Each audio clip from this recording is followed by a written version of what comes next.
This did not begin with camps. It did not begin with gas chambers.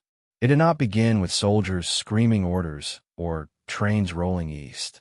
It began quietly in offices, in classrooms, in law books, in conversations that sounded reasonable, organized, even necessary. Long before anyone was killed, the system was already alive. Papers were stamped. Categories were created. Lists were compiled. Trains were scheduled before victims were chosen. Neighbors were counted before they were condemned. What you are about to hear is not the story of a single crime scene or a single camp hidden behind barbed wire.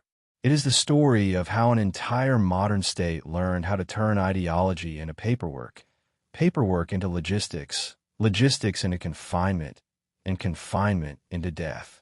Millions did not disappear all at once. They were processed, moved, reclassified, reassigned, erased step by step, method by method, by a machine so ordinary that most of the people operating it never believed they were committing murder at all. To understand how the Holocaust really happened, you must stop looking only at the moment of death and start watching how the system learned to make killing feel normal. The room is quiet, almost polite. Paper slides across a wooden desk. A pen scratches, pauses, scratches again. Outside, boots echo on stone streets still scarred from an earlier war. A war whose smoke has barely lifted from Europe's memory. Nothing about this moment feels violent. No blood, no screams, no fences.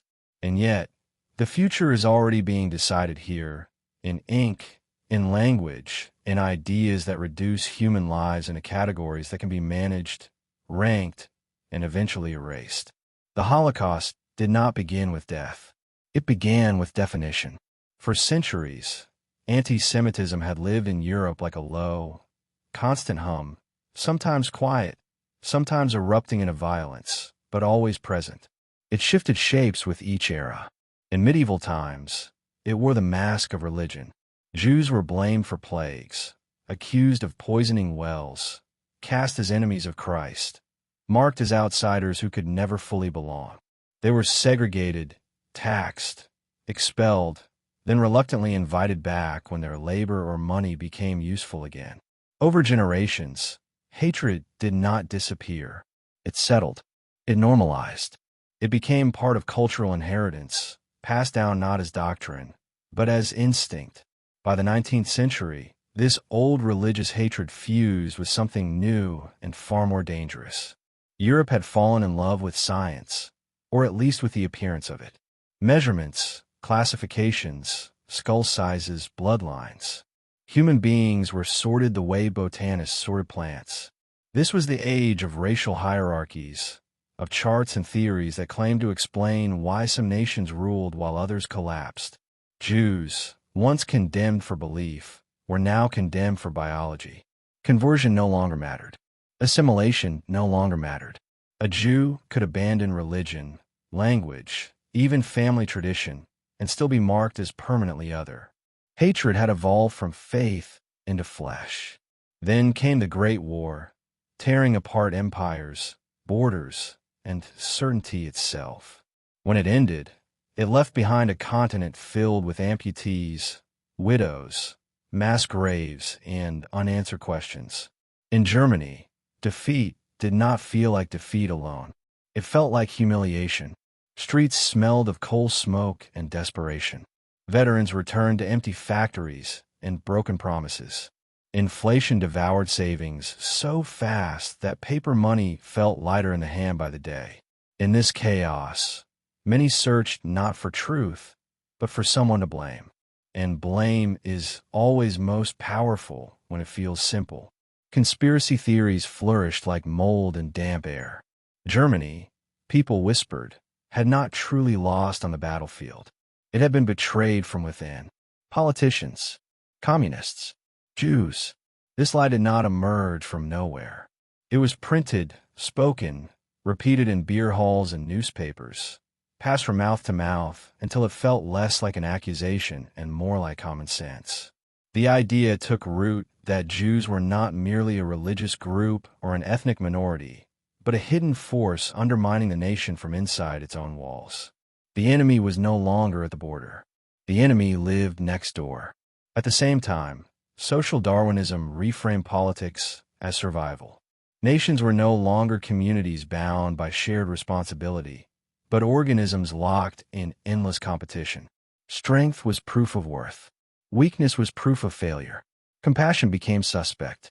Helping the vulnerable was framed not as moral duty, but as sabotage against national survival. In this worldview, mercy itself was a liability, and Jews, already marked as outsiders, were cast as parasites draining strength from the national body. Language hardened. Metaphors turned biological. The nation was a body. Jews were a disease. This shift mattered more than any speech or rally. Once people are no longer seen as individuals, but as infections, solutions change. You do not negotiate with a disease. You do not coexist with it. You remove it. Slowly, almost imperceptibly, extermination became thinkable long before it became executable. The danger was no longer framed as moral or spiritual. It was medical, surgical, necessary. When the Nazi Party began to rise, it did not invent these ideas. It collected them, refined them, packaged them into a coherent worldview that promised clarity in a time of chaos. Its ideology fused nationalism, racial theory, and historical grievance into a single narrative. Germany was destined for greatness, but was being strangled by internal enemies. Jews were placed at the center of this story, not as citizens with differing views, but as an alien force incapable of loyalty. What made this ideology uniquely dangerous was not its extremism, but its structure. It presented itself as rational, scientific, inevitable. Charts replaced sermons. Statistics replaced slurs. Hatred was no longer shouted from the margins. It was explained from podiums, taught in classrooms, printed in textbooks. Children learned to see difference before they learned empathy. Teachers did not need to scream hatred. They only needed to normalize hierarchy. Slowly, the idea of the nation transformed. Citizenship stopped being a legal status and became a biological condition. Belonging was no longer something you earned through participation or loyalty. It was something you inherited or did not. Jews were recast as permanent outsiders, regardless of language, service, or sacrifice. Even those who had fought for Germany in the Great War found their medals meaningless against bloodline charts that declared them unfit. This ideological shift reshaped everyday interactions. A shopkeeper looked at a neighbor and saw not a customer, but a contaminant. A clerk processed a form and felt not cruelty, but duty. The most dangerous aspect of this transformation was how ordinary it felt. Hatred did not require rage. It required routine. It required repetition. It required people to stop asking whether something was right and start asking whether it was authorized. By the time explicit calls for removal and exclusion appeared, the psychological groundwork had already been laid. The public had been trained to think in categories, not faces. To hear the word Jew and picture not a person, but a problem. Fear blended with resentment. Resentment blended with obedience. And obedience, once normalized, does not need violence to sustain itself. It needs structure. What emerges here is not the portrait of a society suddenly descending into madness, but one slowly adjusting its moral lens. Each step felt small. Each justification sounded reasonable within the logic of the system. And systems, once built, demand to be used. They reward compliance. They punish hesitation. They train people to look forward, not inward. As this chapter closes, the ideas are now in place. Hatred has been sanitized. Exclusion has been rationalized. The enemy has been defined not by action, but by existence. The question is no longer whether something should be done, but how. And once a society reaches that point, the next step is no longer philosophical. It is administrative. The shift happens quietly, not with fire, not with shouting crowds, but with documents that look official, orderly, final. A stamp presses down on paper. Ink dries. And in that moment, an idea becomes something far more dangerous than belief. It becomes law. What was once hatred whispered in taverns and printed in fringe pamphlets now enters courtrooms, ministries, and municipal offices.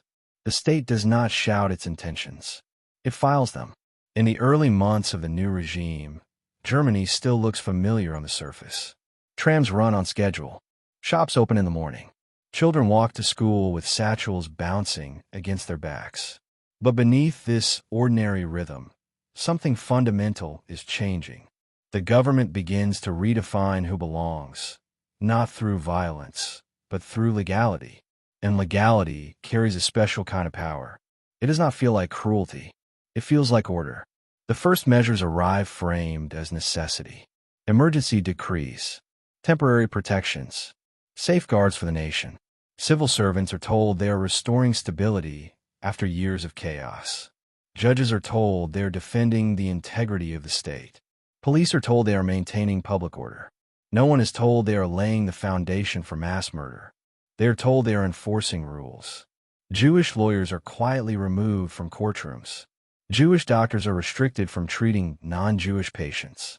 Jewish teachers disappear from classrooms where they once stood in front of blackboards, chalk dust clinging to their fingers.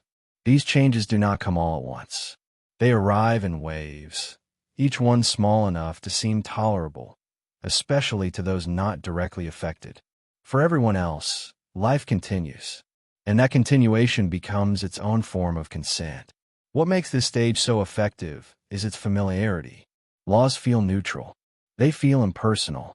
They feel like something that exists above emotion. A law does not hate, people say. A law simply applies. And so responsibility begins to dissolve. When a Jewish shop is boycotted under government instruction, the passerby does not feel like a participant in persecution. They feel like a citizen following regulations. The line between morality and legality begins to blur. Inside government buildings, offices hum with activity. Clerks open drawers filled with index cards. Names are sorted. Addresses verified. Family histories traced backward through generations. The state becomes obsessed with classification. Who is a citizen? Who is a subject? Who is something else entirely? Identity is no longer a personal story. It is an administrative category. This is where the system reveals its true strength. Violence requires energy. Hatred requires passion. Bureaucracy requires only compliance. A clerk does not need to despise the person whose file they process. They need only to follow procedure. And procedure, once written, moves forward on its own.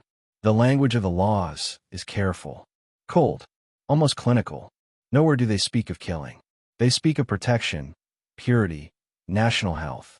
Jews are described not as neighbors, but as risks, as destabilizing elements, as incompatible with the future of the nation. The law reframes exclusion as defense, and defense always sounds reasonable when fear is already present. As legal definitions harden, social consequences follow quickly. Mixed marriages are scrutinized. Children are labeled according to ancestry charts that reduce human lives into fractions. One Jewish grandparent. 2. 3. Blood becomes a metric. Love becomes irrelevant. Families that once shared dinner tables are now divided by paperwork. The state reaches in a private life, measuring lineage with the precision of a surveyor marking land. What is most chilling is how ordinary this process feels to those enforcing it. There are no secret meetings in dark rooms at this stage. There are memos, directives, training sessions. Officials attend seminars explaining how to apply new regulations correctly. Mistakes are corrected. Forms are updated. The machinery grows more efficient with each passing month. The transformation is reinforced through repetition. Posters appear. Newspapers echo the same language. Radios carry speeches that blend grievance with authority. Over time, the legal framework reshapes perception itself. When the law defines a group as inferior, dangerous, or undesirable, many begin to see them that way without realizing it. The law does not just regulate behavior. It educates emotion. This is where mass participation begins, not through fanaticism, but through normalization. Employers dismiss Jewish workers because the law requires it. Landlords terminate leases because regulations demand compliance. Teachers adjust curricula. Police enforce curfews. Each action feels isolated. Each participant feels small. But together, they form a web that tightens around millions of lives. The regime understands something crucial. People resist sudden brutality, but adapt easily to gradual restriction. So each new law builds on the last. Rights are not removed in a single stroke. They are chipped away. First political rights, then economic rights, then social rights. Finally, legal protection itself. By the time Jews are fully excluded from the law's protection, many have already been pushed to the margins of survival. Fear plays its role, but so does ambition. Opportunities open up as Jewish professionals are forced out. Vacant positions are filled. Businesses change hands. Apartments become available. The system rewards compliance not only with safety, but with advancement. Moral compromise is sweetened with material gain. And once someone benefits from the system, questioning it becomes dangerous not just politically, but personally. At the center of this transformation stands the state, projecting authority and inevitability. The Nazi Party presents itself as the guardian of law and order, not its destroyer. Courts continue to function. Police continue to patrol. Judges continue to issue rulings.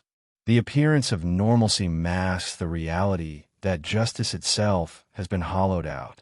Resistance at this stage is rare, not because people are unaware, but because the system has made dissent feel abnormal. To question the law is to question stability. To defend Jews is to risk being labeled disloyal. Silence becomes safer than speech. And silence, repeated millions of times, becomes complicity. For Jewish families, the pressure is constant and exhausting.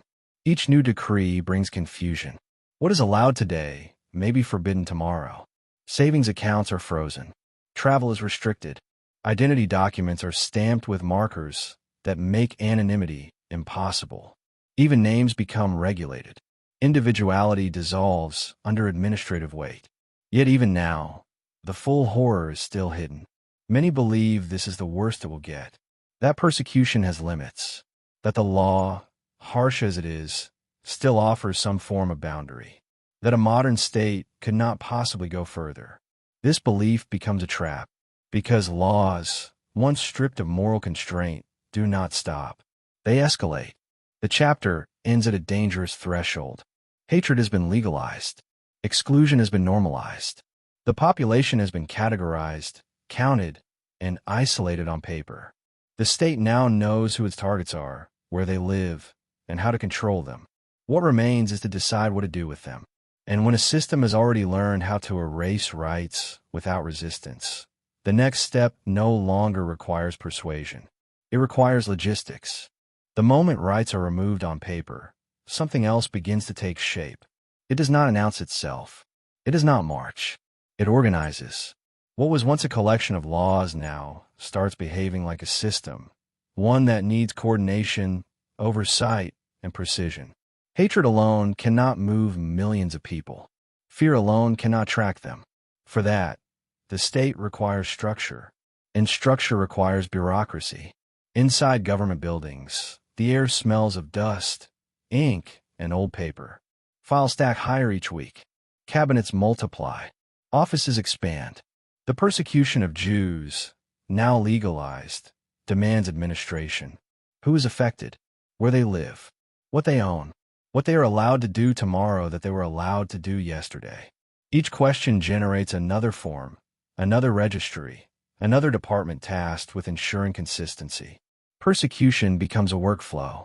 This is where the Holocaust begins to separate itself from earlier waves of violence in history. Pogroms were chaotic. Expulsions were crude. This is different. This is methodical. The state does not merely want Jews gone. It wants them accounted for, counted, labeled, controlled. And control at this scale can only exist through bureaucracy. Civil servants who once processed tax records or housing permits now find their desks covered with new responsibilities. Ancestry verification, property declarations, employment restrictions, marriage approvals. None of these tasks involve violence. None require cruelty in the traditional sense. They require accuracy. and accuracy becomes the new moral currency. Doing the job correctly matters more than questioning why the job exists at all. The system expands horizontally and vertically. Ministries issue directives. Regional offices interpret them. Local authorities implement them. Each level produces reports to justify its efficiency. Numbers replace names. Trends replace stories. When a Jewish family disappears from a census, it registers as a statistical adjustment, not a human loss. The machinery hums louder with every report filed. This is where the role of the Schutzstaffel evolves beyond intimidation and spectacle. It becomes administrative. The SS is not merely an armed force. It is a bureaucratic empire within the state, running its own records, issuing its own orders, building parallel chains of command that bypass traditional institutions. It collects data with the same intensity it later applies to killing. Control is its obsession. Paperwork becomes power. Whoever controls the files controls reality. A person exists if their documents say they exist. They disappear when their file is closed, transferred, or marked obsolete. This logic spreads quietly. A clerk stamps a form without seeing the person it represents. A supervisor signs off on a policy without witnessing its effects. Distance protects conscience. Structure dissolves guilt. As coordination improves, persecution becomes standardized. No longer dependent on local enthusiasm or individual prejudice, it now follows templates. One city applies the same measures as another. One region mirrors the next. Uniformity creates momentum. Once something is routine everywhere, it feels inevitable anywhere. Meetings are held to refine procedures, not to debate morality, but to increase efficiency. How quickly can identities be verified? How reliably can assets be seized? How thoroughly can compliance be enforced? These discussions are technical, not ideological. The language is neutral, stripped of emotion. This neutrality is lethal. It allows participants to believe they are solving logistical problems, not dismantling lives. As the system grows, it begins to feed on itself. New offices require new staff. New staff require training. Training requires manuals. Manuals codify ideology in a process. Soon, discrimination is no longer a belief you hold. It is a task you perform. And tasks, once assigned, demand completion. The state's obsession with order reshapes time itself. Deadlines are introduced. Reporting cycles established. Compliance windows enforced. Jews must register by a certain date. Businesses must report by another. Missed deadlines become punishable offenses. Fear is no longer abstract. It is scheduled. This administrative pressure bleeds into everyday life. A knock at the door carries the weight of uncertainty. Is it a census taker? A tax official? A housing inspector? Each visit chips away at privacy. Each form demands disclosure. People learn that invisibility is no longer possible. The system sees everything it wants to see and nothing it does not. Within the bureaucracy, competition emerges. Departments vie for relevance. Officials seek promotion by demonstrating effectiveness. Success is measured not by restraint, but by results. How many cases processed? How many violations identified? How many exemptions eliminated? Ambition fuels escalation, and escalation is rewarded. What makes this machinery so powerful is its adaptability. When one method meets resistance, another replaces it. If voluntary compliance falters, enforcement tightens. If enforcement proves costly, incentives are introduced. The system learns, adjusts, improves. It behaves like a living organism, responding to obstacles not with reflection, but with innovation. The victims, meanwhile, experience the system as suffocation. Each interaction strips away agency. Appeals disappear into layers of review. Complaints vanish into offices that never respond. The law, once a shield, now becomes a wall. Impenetrable, indifferent, cold to the touch. Yet from the outside, everything still appears orderly. There are no mass killings yet. No camps filling the horizon. Foreign observers see laws, not graves. They see administration, not annihilation. The system's greatest defense is its patience. It does not rush toward atrocity. It builds toward it. Inside the machinery, moral language erodes. Words like justice, fairness, and responsibility fade, replaced by compliance, authorization, and jurisdiction. When something goes wrong, blame does not land on a person. It lands on a process. A missing signature, an outdated directive. Evil becomes procedural. As the years pass, the bureaucracy becomes so dense that reversing it feels impossible. Too many files, too many interlocking regulations, too many careers invested. The cost of stopping grows higher than the cost of continuing. Inertia takes over. And inertia, when guided by ideology, is devastating. The system now knows how to identify its targets, isolate them legally, and manage them administratively. It has rehearsed exclusion. It has perfected control without chaos. The final barrier is not moral, but logistical. How to move large populations. How to concentrate them. How to remove them from public sight. The files are ready. The registries are complete. The machinery hums at full capacity. All it needs now is direction. And direction, once given, will not require persuasion. It will require transportation. The paperwork is finished. The lists are complete. The system knows the names, the addresses, the professions, the family trees. What it lacks now is space. Not legal space, but physical space. A place to put the people who have already been erased on paper, but still exist in the streets, the homes, the cafes, the stairwells of cities that once pretended they belonged to everyone. The next step does not require new ideas. It requires containment. The word sounds harmless, almost protective. Containment suggests safety, separation, control without destruction. But containment has always been the precondition of elimination. You cannot remove a population that is scattered. You must first gather it. You must compress it. You must make it visible, manageable, predictable. And so the system turns inward, toward the cities and towns of occupied Europe, and begins building the spaces that will make everything else possible. At first, the instructions feel temporary. Jews are told to relocate to designated districts for their own protection. Officials say, away from hostile populations, away from instability. Boundaries are drawn street by street, block by block. Wooden fences go up. Brick walls follow. Barbed wire is strung, not yet with the symbolism it will later carry, but with quiet finality. These are not prisons, people are told. These are administrative zones. Inside these zones, life collapses inward.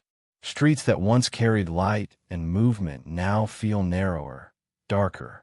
The air thickens with smoke from overcrowded stoves and the sour smell of waste that can no longer be properly removed. Apartments meant for one family now hold 3, 4, sometimes 5. Bodies pressed together in rooms where windows barely open. Privacy disappears first. Dignity follows. The system presents this as organization. It speaks of consolidation, efficiency, oversight. From a bureaucratic perspective, ghettos solve multiple problems at once. They isolate Jews from the rest of the population. They centralize control. They make surveillance easier. They simplify future decisions. And they do all of this without openly declaring what comes next. Food becomes a weapon almost immediately. Rations are calculated not to sustain life, but to weaken it. Hunger settles into bones. Children's faces sharpen. Elderly bodies fold inward. People trade possessions for scraps, heirlooms for crusts of bread that barely quiet the pain. The sound of coughing fills stairwells. Disease spreads easily where space and nutrition vanish together. Typhus does not need ideology. It thrives on overcrowding. What makes ghettos uniquely cruel is not just deprivation, but uncertainty.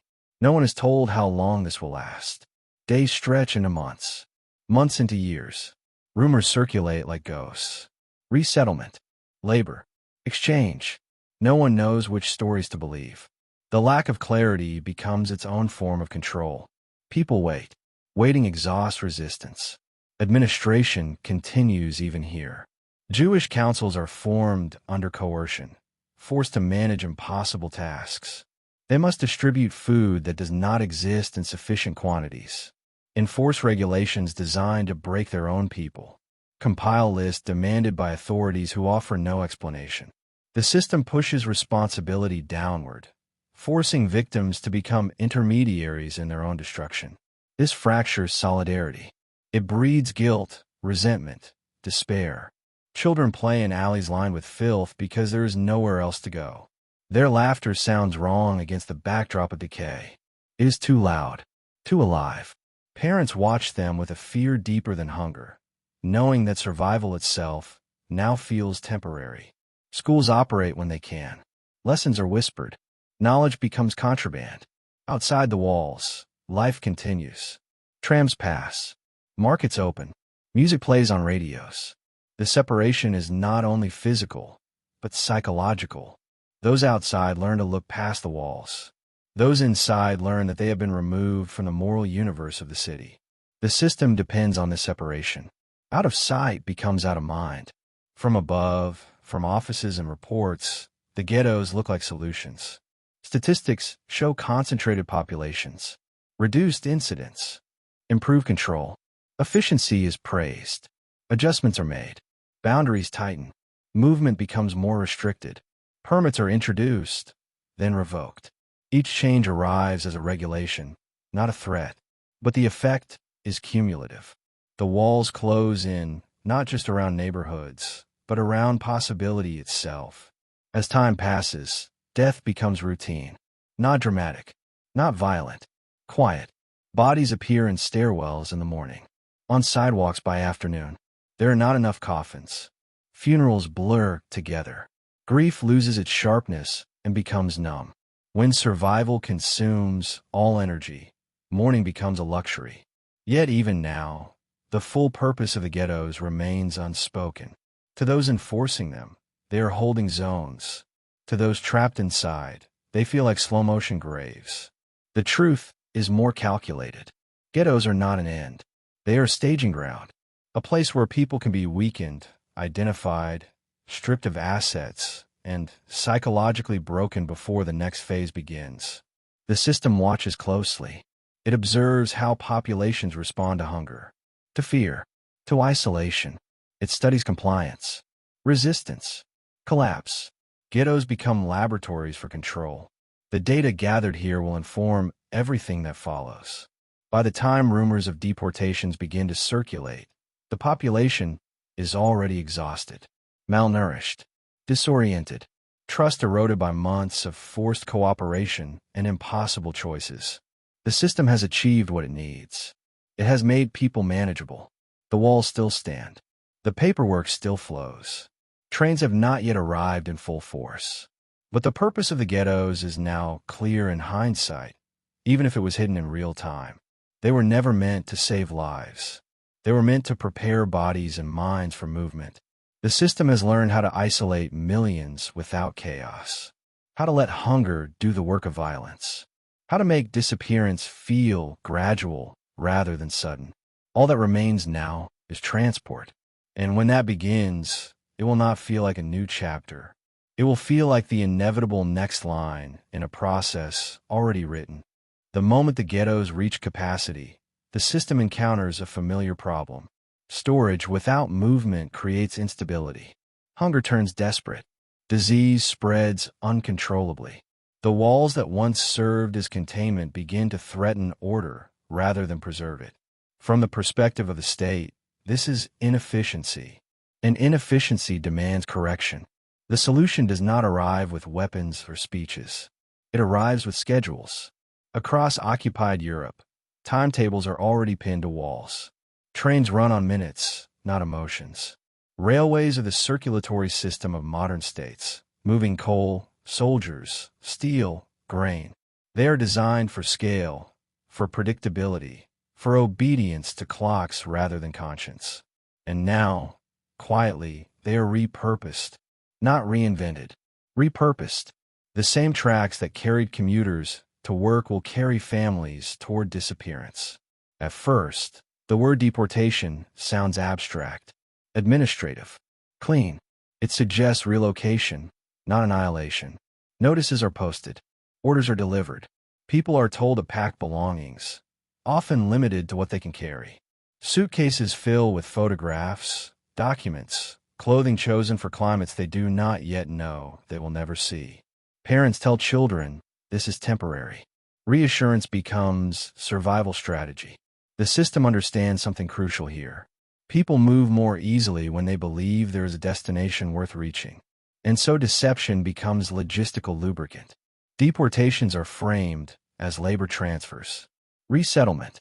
Work in the East. The language is intentionally vague, designed to reduce resistance rather than provoke it. Fear exists, but uncertainty dulls it. Railway offices receive instructions that look no different from any other wartime directive. Special trains are scheduled. Freight capacity is reassigned. Rolling stock is allocated. Paperwork flows between departments, each step justified by stamps and signatures. The Deutsche Reichsbahn calculates fares per person, per kilometer, billing government agencies for human cargo, as if accounting for livestock or coal. Numbers balance.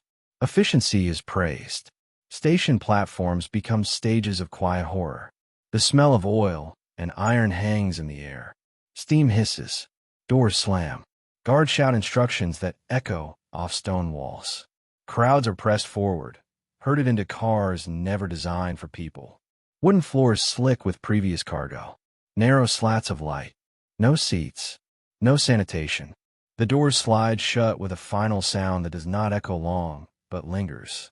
Inside the cars, time dissolves. Minutes stretch into hours. Hours into days. Air grows thick with breath, sweat, fear. Children cry until they no longer have the strength to cry. Adults press against one another, standing because there is no room to sit. The smell becomes unbearable. Urine, vomit, panic. People faint and remain upright, held in place by the weight of others. The trains move anyway. From the outside, the journey appears ordinary. Tracks hum. Wheels clatter. Signals change. Dispatchers monitor schedules. There are delays sometimes, but war always brings delays. The system adapts, reroutes, adjusts timetables. Trains carrying Jews are slotted between military transports and supply lines. Not always prioritized, but never stopped. They are part of the flow now. This is where distance completes its work. Those who schedule the trains never see the interiors. Those who load the cars do not choose the destinations. Those who guard the platforms do not control the schedules. Responsibility fractures into manageable pieces. Everyone touches the system. No one feels fully responsible for where it leads. As deportations increase, the rhythm becomes familiar. Ghettos are emptied in phases. Quotas are set. Lists prepared. Councils are ordered to supply names by certain deadlines. Failure means punishment. Compliance means survival, at least temporarily. The impossible choice repeats itself across cities and towns. Choose who leaves today. Choose who remains for now. The system turns moral horror into administrative routine. Children cling to parents as lines form. Elderly people struggle to keep pace. The sick are dragged or abandoned. The soundscape of these moments is chaotic and intimate. Shouting, crying, barked orders, whispers of prayer, and beneath it all, the steady mechanical noises of the railway, indifferent to the human drama unfolding on its platforms. Some die before arrival. Bodies collapse during the journey. There is no space to lay them down. The living stand over the dead until the doors open again. When they do, the smell pours out first. Guards recoil. Orders are shouted to remove the bodies. Efficiency demands that trains be emptied quickly. The next shipment is already scheduled. The destinations are rarely explained. Names like Auschwitz, Treblinka, Sobibor mean nothing yet to most of those arriving. They sound like towns, industrial sites, work camps. The system relies on this ignorance. Knowledge would slow the process. Knowledge would create panic. Panic disrupts schedules. What is most chilling is how normal this movement becomes within the machinery of the state. Reports track numbers transported, delays noted, losses recorded as statistical anomalies. Death during transport is not murder in these documents. It is attrition, loss in transit, acceptable margins. As weeks turn into months, the railway network becomes saturated with human movement. Entire communities vanish from maps. Addresses go dark. Census figures adjust. The absence becomes noticeable only in retrospect. At the time, it feels like transition, like wartime displacement, like something unfortunate, but temporary. The trains do not return full. They return empty, washed, reassigned, ready for the next transport. The system learns how to accelerate the process. Loading becomes faster, routes more direct, stops fewer. The machinery improves with use. For those still inside ghettos, the sound of trains becomes a warning. A distant whistle signals election days. People hide, bribe, plead. Some volunteer, believing labor is preferable to starvation. The system absorbs every response and adapts. Resistance is rare not because people do not understand danger, but because the danger is abstract until it is final. By now, the state has mastered movement without chaos. It can uproot entire populations using civilian infrastructure designed for everyday life. The railway has become a weapon that does not look like one. It leaves no visible battlefield, no smoking ruins, only absence. The final cruelty of this stage is its invisibility. Trains depart from cities and arrive at remote locations hidden from public view. Killing does not occur in the open. It is outsourced geographically, out of sight, out of mind. The system has learned how to separate perpetrators from consequences not just psychologically, but physically. As this chapter closes, the trains are running on schedule. The ghettos are emptying. The machinery is synchronized. People are moving in numbers never before attempted in human history, not as migrants, not as refugees, but as units in a process whose destination is deliberately obscured. What lies at the end of the tracks is no longer theoretical. It is operational, and the system is ready to receive what the railways deliver. The doors slide open and light floods in, harsh and unfamiliar. After days of darkness and suffocation, the air feels sharp in the lungs, cold or biting, depending on the season, carrying smells that do not make sense yet. Smoke, damp earth, something chemical, something burned. The train has reached its destination, but this destination is not a single place. It is part of a network, and the people stepping down onto the gravel do not know that they have entered a system designed not just to imprison them, but to rout them. What stands before them looks improvised at first glance. Barbed wire, wooden barracks, guard towers cutting into the sky. But this is not chaos. This is design. Camps do not exist in isolation. They are not standalone sites of cruelty scattered randomly across the landscape. They are nodes. Each one has a function. Each one feeds into another. Together, they form an interconnected machine that stretches across occupied Europe, adapting to demand, labor shortages, military needs, and extermination schedules. The system is deliberately confusing to those trapped inside it. Names are meaningless at first. A transport arrives here. Another departs there. People are told they're being moved again for work, for processing, for reassignment. The constant motion prevents understanding. It fractures memory. It keeps hope alive just long enough to suppress revolt. The system depends on this uncertainty. Some camps are introduced as labor camps, others as transit camps, others still as concentration camps, a term that sounds vague enough to obscure its purpose. But these labels are fluid. A labor camp today may become a death camp tomorrow. A transit camp may quietly serve as a filter, sending the strong one way and the weak another. The boundaries between functions are intentionally blurred, because clarity would expose intent. From the perspective of the planners, this network solves a critical problem. Killing millions of people is not just a moral crime. It is a logistical challenge. Bodies require disposal. Labor shortages fluctuate. War demands change. The camp system allows the regime to extract value from prisoners before discarding them, to delay death when labor is needed, and to accelerate it when efficiency demands it. Human beings become inventory. At the center of this network stands the Schutzstaffel, no longer merely guards, but administrators of an empire of captivity. They oversee camp construction, prisoner classification, labor allocation, discipline, punishment, and death. They do not need to know each prisoner personally. They need only to know categories: fit, unfit, temporary, disposable. Arrival procedures are swift and disorienting. Shouting, dogs barking, orders delivered in languages many do not understand. Prisoners are lined up, separated, men from women, children from parents, the elderly pushed aside. A glance, a gesture, a decision made in seconds determines whether someone lives a little longer or dies almost immediately. There is no explanation. Confusion is the point. Those selected for labor are stripped of identity first. Hair shaved, clothes removed, names replaced with numbers. The body is inspected like equipment being inventoried. Strength measured not with compassion, but with utility. Can this person carry? Can they dig? Can they work in cold, heat, exhaustion? Those who pass are assigned to barracks that smell of sweat, mold, and despair. Those who do not are moved elsewhere, often without witnesses. Life inside the camps follows a rhythm that grinds down resistance. Roll calls before dawn, hours standing still in freezing wind or scorching sun. Work that destroys the body faster than it can recover. Hunger constant, gnawing, weakening thought itself. Violence unpredictable. Punishment collective.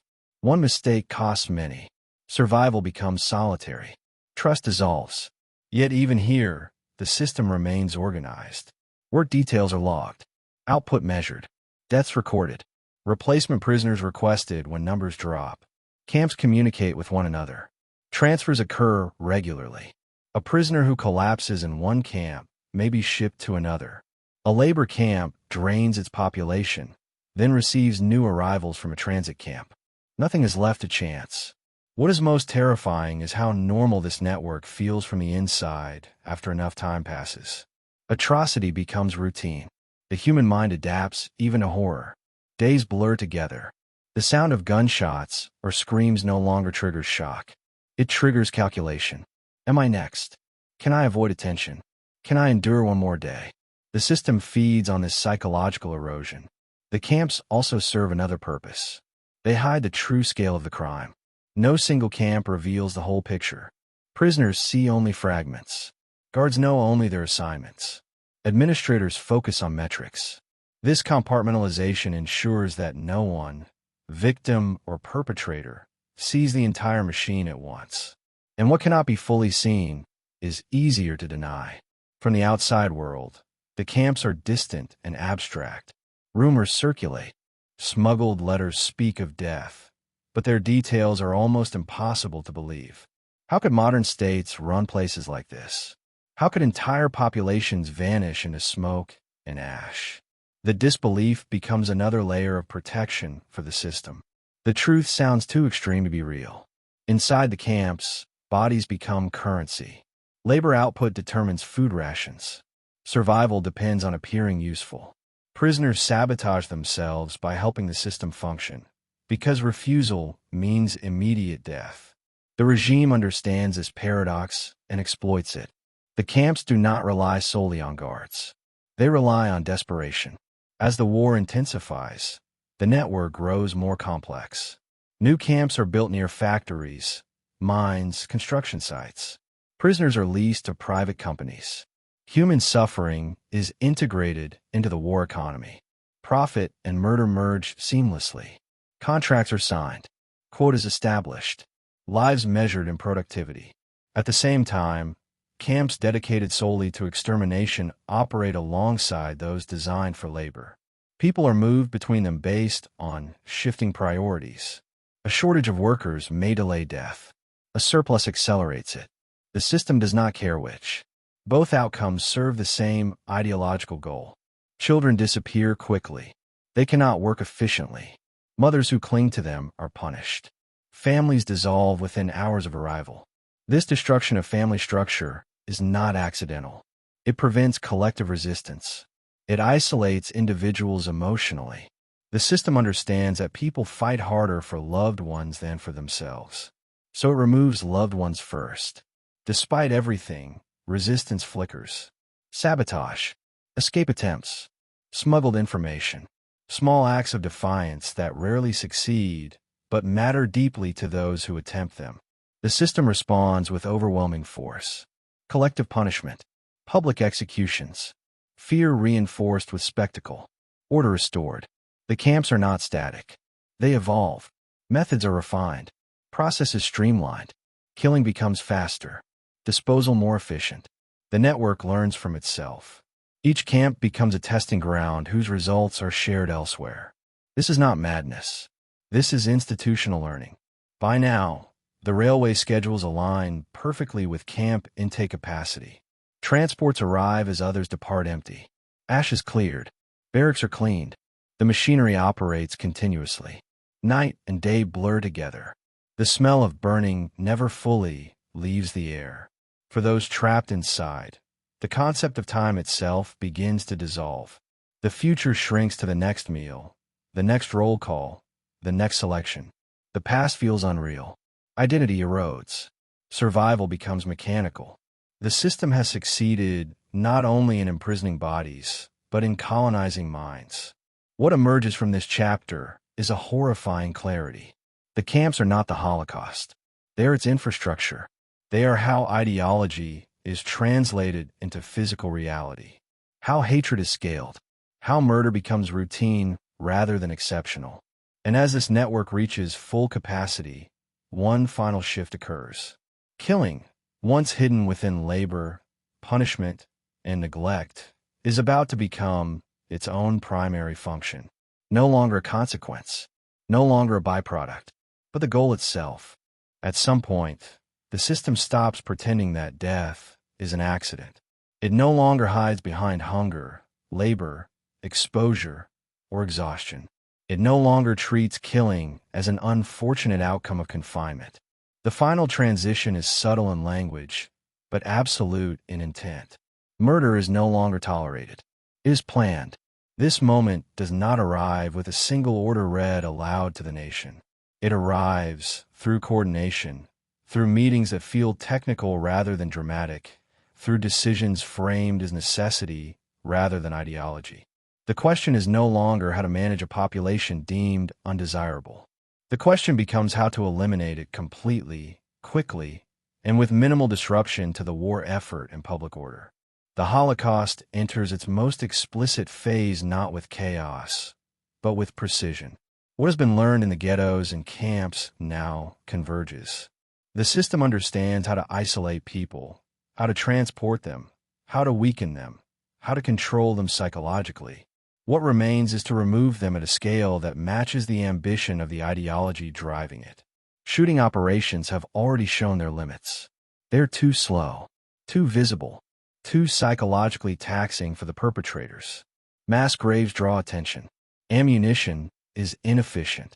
The state seeks a solution that is cleaner, quieter, and repeatable.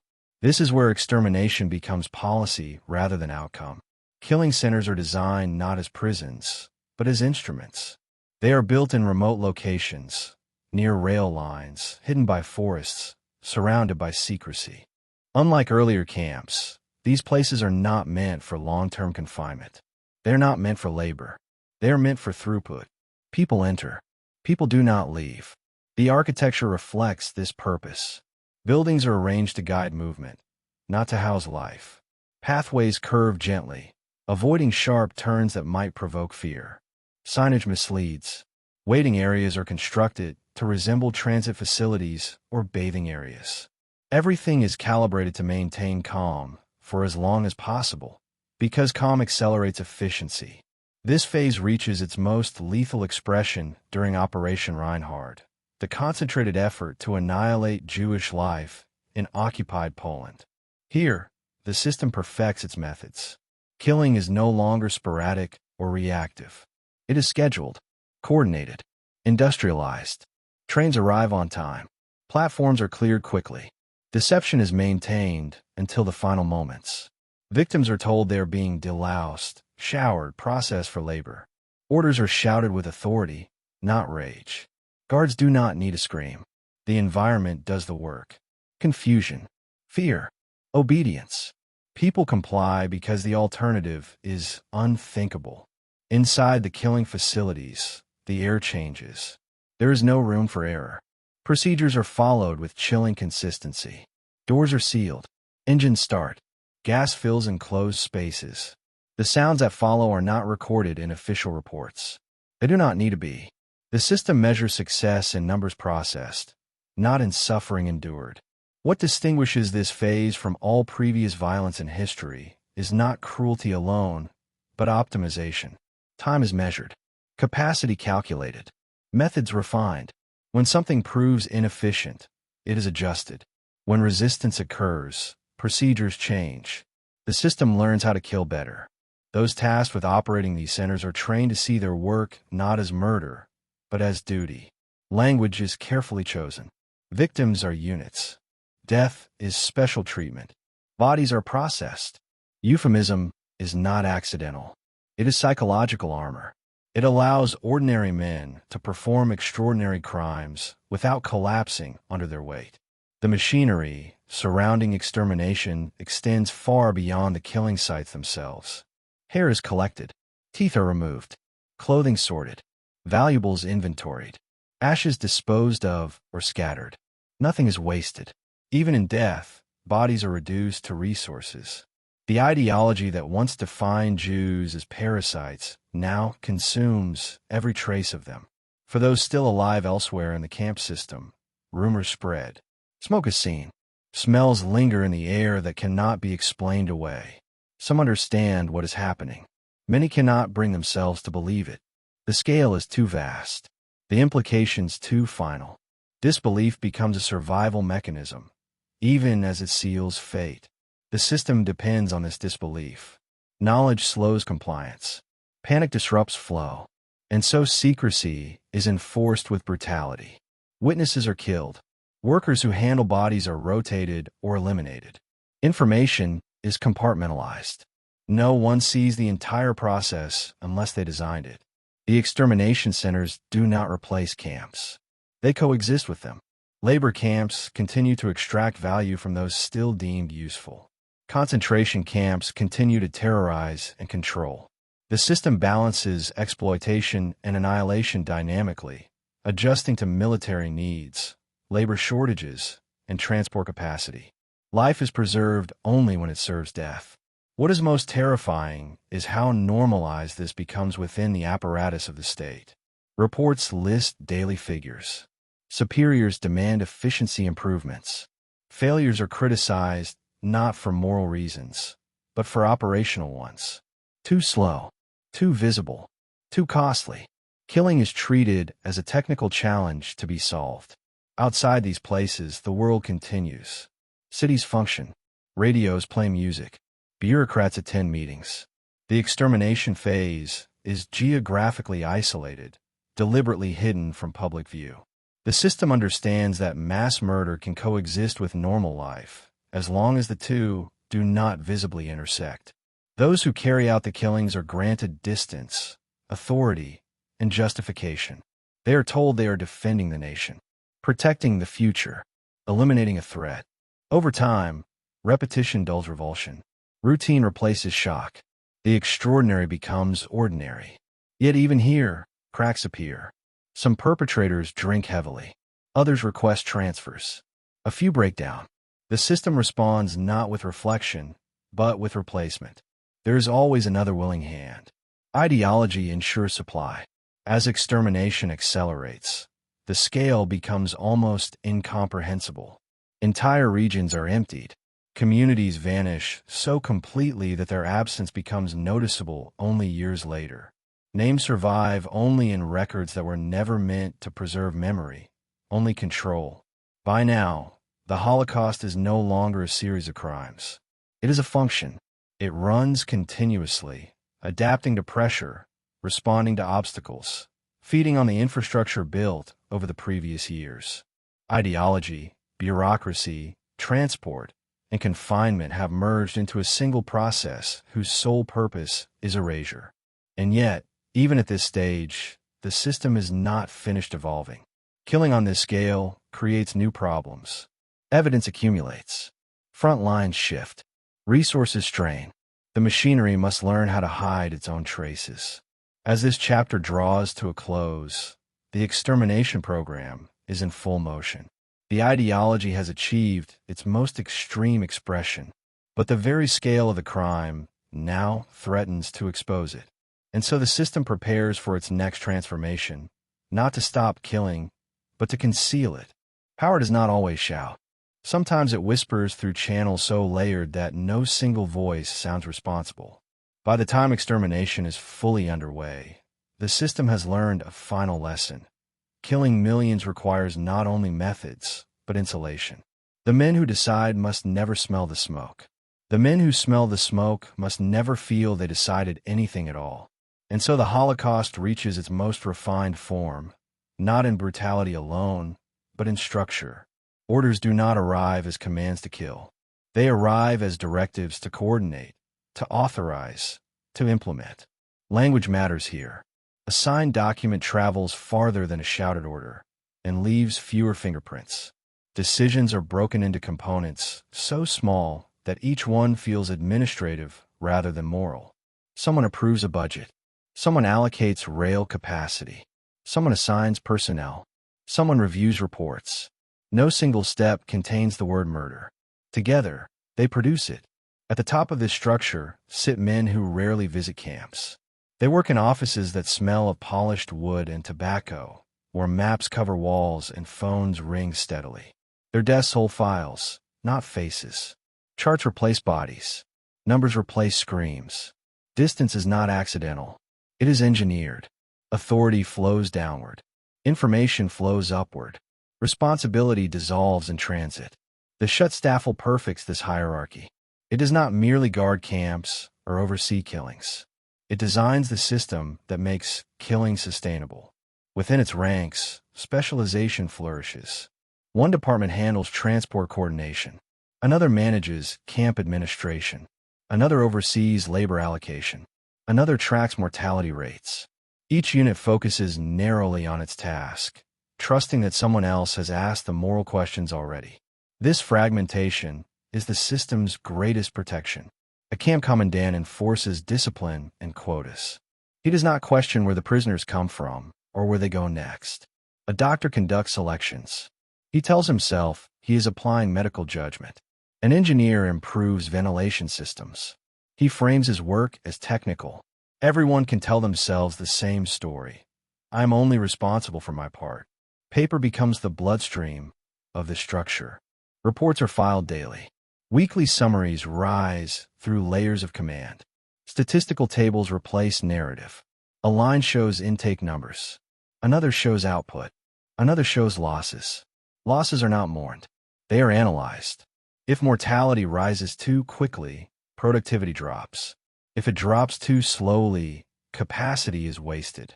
Death is calibrated, not lamented. Meetings discuss optimization, how to reduce bottlenecks, how to speed processing, how to handle surges and arrivals. These discussions are cold, precise, disturbingly calm. They resemble industrial planning sessions, not councils of mass murder. This resemblance is not coincidence. It allows participants to treat genocide as a management problem rather than a moral abyss. Lower down the chain, guards and functionaries feel the pressure differently. They live closer to violence. They hear screams. They see bodies. But even here, hierarchy shields conscience. Orders come from above. Punishment follows disobedience. Refusal is framed as weakness, cowardice, betrayal. Obedience becomes survival. And survival, in such an environment, quickly overrides ethics. The system also learns how to manage its perpetrators. Rotations are introduced. Leave is granted. Alcohol flows freely. Brutality is normalized through routine and peer pressure. Those who hesitate are mocked. Those who comply are promoted. Careers advance. Families benefit. The system rewards participation and punishes doubt, ensuring continuity. What is most striking is how rarely explicit hatred appears at this level. Ideology has already done its work. The enemy has been defined so thoroughly that killing no longer feels like killing. It feels like maintenance, like sanitation, like defense. The language used internally reinforces this illusion. Words are chosen carefully, stripping acts of their emotional weight. As the war turns against Germany, the hierarchy tightens. Pressure increases. Deadlines loom. Evidence becomes a liability. Orders shift subtly. Destroy records. Accelerate operations. Evacuate camps. The same structure that enabled extermination now pivots toward concealment.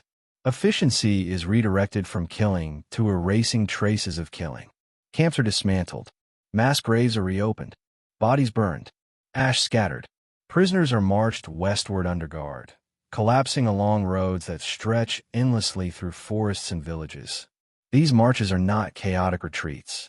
They are organized withdrawals, conducted under command, documented in reports that still avoid moral language. Even in collapse, hierarchy holds. Orders are followed until communication breaks down entirely. Some perpetrators flee. Others blend into retreating units. A few are captured. Many vanish into the post-war world carrying their resumes, their skills, their silence. From the outside, it will later be tempting to search for monsters, to believe that this system was driven by a handful of uniquely evil men. But the structure tells a different story.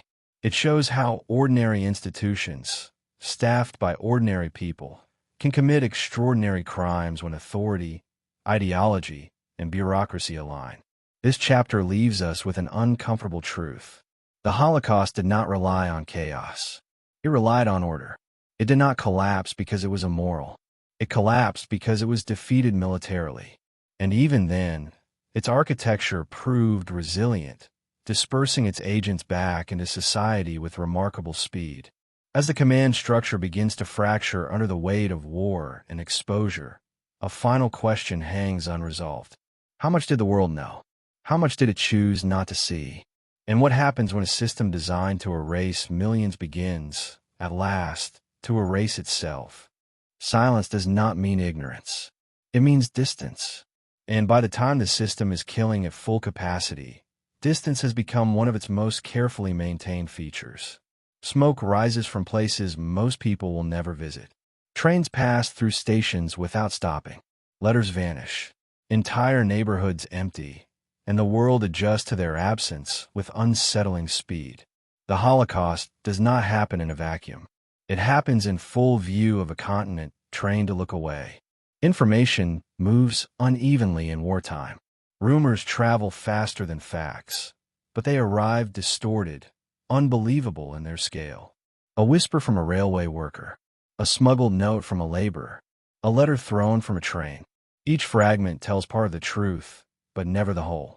And the whole, when glimpsed, feels too large to accept. Millions killed. Entire communities erased. Industrialized murder.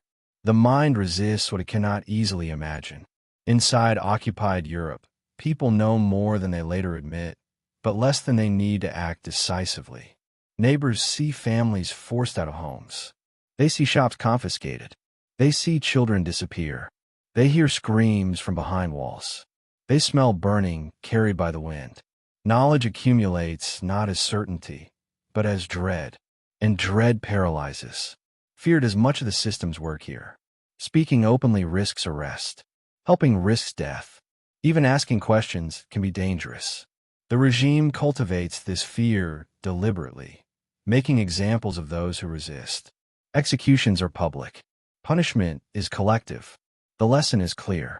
Survival depends on silence. Yet fear alone does not explain the scale of passivity. Indifference plays its part. So does fatigue. Years of war grind down empathy. Bombings, rationing, loss, uncertainty. When suffering becomes universal, it competes with itself. People retreat inward, focusing on their own survival, their own families, their own hunger. The disappearance of others becomes background noise. Outside Germany, knowledge arrives filtered through diplomacy, intelligence reports, refugee testimony. Governments receive warnings. Details emerge gradually. Some officials believe them. Others doubt. Some understand, but calculate. Military priorities dominate. Resources are limited. Decisions are framed as tragic trade-offs. Bomb railways or factories. Save lives now or later. The language of strategy distances moral urgency. Neutral organizations struggle to operate within a system designed to deceive. Inspections are staged. Camps are cleaned temporarily. Prisoners are coached on what to say. The illusion of order is presented to the world with chilling effectiveness. Observers leave with reports that reassure rather than alarm. The truth remains hidden behind choreography. For those trapped inside the system, awareness grows unevenly. In labor camps, prisoners begin to understand patterns. Transports arrive full and leave empty. Smoke never stops. Ash settles on clothing. Whispers spread. Some know with certainty. Others cling to hope because hope is less painful than clarity. Belief becomes a survival tool even when it betrays them. Resistance exists, but it is fragmented and fragile. In ghettos, underground networks form. Weapons are scarce. Starvation weakens bodies. Surveillance penetrates everything. Uprisings are planned knowing they will likely fail, because failure with dignity feels preferable to obedience without end. These acts of defiance do not stop the system. They expose its brutality, briefly, before being crushed. Within the camps, resistance takes quieter forms. Sabotage, slow work, smuggling information, teaching children, preserving prayer, language, memory. These acts rarely save lives, but they preserve humanity where the system seeks to erase it. The regime responds with violence, but cannot fully extinguish these sparks. They flicker until the end. Among perpetrators, awareness varies as well. Some know exactly what they are doing. Others know only enough to function. Many choose not to know more. Curiosity is dangerous. Questions create liability. The structure rewards obedience, not understanding. Those who ask too much risk being seen as unreliable. Ignorance becomes protective. As the war turns, evidence becomes harder to conceal. Refugees reach Allied lines with stories that can no longer be dismissed easily. Aerial photographs reveal strange complexes, long lines, burning pits. Reports pile up. The truth becomes undeniable, but still distant. Liberation has not yet occurred. The killing continues. The world's failure here is not a single decision, but a pattern. Delay, disbelief, prioritization, moral outrage diluted by bureaucracy and strategy. The Holocaust unfolds not because no one knows, but because knowing does not automatically translate into action. Systems of power move slowly unless forced. When Allied armies finally approach the camps, the system reacts with grim efficiency. Prisoners are marched away, evidence destroyed, records burned. The killing does not stop. It relocates. The priority shifts from extermination to concealment, but death remains constant. The victims experience this not as rescue delayed, but as suffering extended. Liberation, when it comes, is chaotic and incomplete. Soldiers encounter scenes they are not prepared for. Emaciated bodies, piles of corpses, survivors who look like ghosts. The smell is overwhelming. The silence louder than gunfire. Even those who believe the report struggle to process what they see. Reality exceeds imagination. For survivors, liberation is not an ending. It is a beginning filled with loss, displacement, and uncertainty. Families are gone. Homes are occupied. Countries feel hostile. The world expects relief. What receives is trauma. The system has been broken militarily, but its consequences remain embedded in bodies and memories. As this chapter draws toward its end, a final truth emerges. The Holocaust was not hidden from humanity by darkness alone.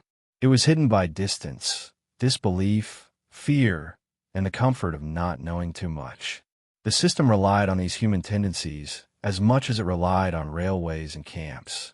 The question that remains unresolved is not only how this could happen, but how much was allowed to happen. And as the camps begin to fall and the machinery collapses under the weight of war, the world will soon face another challenge. Not stopping the killing, but confronting what has been done. When the machinery finally grinds to a halt, it does not do so cleanly. It sputters. It breaks unevenly. It leaves debris behind. The camps are opened not by moral awakening, but by advancing armies. Gates swing wide to reveal what the system tried to hide, and what it could no longer erase in time.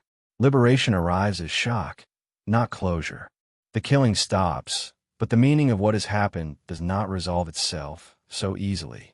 Soldiers step into spaces that smell of rot and smoke, their boots crunching on gravel mixed with bone fragments and ash. They move slowly, unsure where to look, unsure what can still move. Survivors emerge like figures from another world, their bodies skeletal, their eyes alert in a way that feels almost unreal. Some reach out, others shrink back. Trust has been trained out of them. The system is gone, but its effects remain embedded in muscle, memory, instinct. Cameras roll. Photographs are taken. Evidence is gathered because disbelief still hovers, even in the presence of the undeniable. What the liberators see does not align with anything they have been taught to expect. There are no victorious crowds, no clear end. There are only remnants. The silence is overwhelming. And yet, even now, the full scope remains difficult to grasp. No single camp tells the entire story. No single survivor can speak for millions. As news spreads, the world reacts with horror and confusion. Headlines struggle to contain the reality they attempt to describe. Numbers feel abstract. Images feel staged. Language fails. Words like atrocity and crime collapse under the weight of what they are asked to carry. People search for explanations that can restore order to a moral universe that feels shattered. How could this have happened? Who allowed it? Who is responsible? Responsibility becomes the central question of the aftermath, and it is not easily answered. The system was vast. It spanned ministries, railways, factories, courts, camps. It involved planners and clerks, guards and engineers, politicians and businessmen. It relied on obedience more than fanaticism, on routine more than rage. To assign blame only to those who pulled triggers or sealed doors is to misunderstand how the machine functioned. And yet, accountability must begin somewhere. The first attempts to confront the crime take the form of trials. Courtrooms replace camps as the sites where history is processed. The proceedings are formal, restrained, bound by rules that feel almost fragile compared to the violence they address. Men who once commanded systems of terror now sit behind desks, listening to charges read aloud in calm voices. The contrast is jarring. The Nuremberg trials are not designed to heal. They are designed to establish record, to define what has happened not as an accident of war, but as a crime against humanity. This phrase itself is new, forged to describe something unprecedented. The law struggles to catch up with reality, but it tries. Evidence is presented meticulously. Documents, orders, timetables, photographs, testimony. The same bureaucracy that once enabled murder now provides proof of it. The system documented itself too thoroughly to deny. And yet, even here, gaps remain. Many perpetrators are dead. Many have fled. Many blend back into civilian life unnoticed. Justice arrives unevenly, incomplete. Some defendants claim ignorance. Others claim obedience. Many insist they were following orders, performing duties assigned to them by the state. The defense is familiar, disturbingly logical. It is also insufficient. The trials reject the idea that legality absolves morality, that obedience cancels responsibility. This rejection matters deeply, because it draws a line the system worked so hard to erase. For survivors, the trials are distant and abstract. Courtrooms cannot return families. Verdicts cannot restore childhoods. Testimony reopens wounds that never closed. Many watch silently, unsure whether recognition will bring relief or only exhaustion. Survival itself has become a burden, heavy with memories that have no place to rest. As the post-war world rebuilds, there's a powerful urge to move forward quickly. Cities need reconstruction. Economies need revival. Alliances shift. The Cold War emerges, redirecting attention and priorities. The Holocaust risks becoming history before it has been fully understood. Silence creeps back in, this time wrapped in the language of progress and stability. In many countries, former collaborators reintegrate quietly. Files are sealed. Careers resume. The system's personnel disperse, carrying with them knowledge and habits shaped by years of participation. Some feel remorse. Others do not. Many never speak of what they did. The absence of confession becomes another layer of erasure. Survivors scatter across the globe. Displaced persons' camps fill briefly, then empty. New lives are built on fractured foundations. Language barriers isolate memory. Trauma settles into families, passed down in gestures and silences rather than stories. The Holocaust does not end in 1945. It echoes. Public understanding evolves slowly. At first, the narrative centers on military victory. Liberation footage is shown, then archived. Attention shifts. Only gradually do museums, memorials, and education systems begin to grapple with the Holocaust as a system rather than an anomaly. This shift matters. It reframes the crime not as the work of monsters alone, but as the product of institutions, ideologies, and ordinary choices repeated at scale. This understanding is uncomfortable. It challenges comforting myths about human nature and progress. It suggests that modernity, efficiency, and rational planning can be weaponized. That law can become a tool of destruction. That technology can accelerate evil as easily as it accelerates good.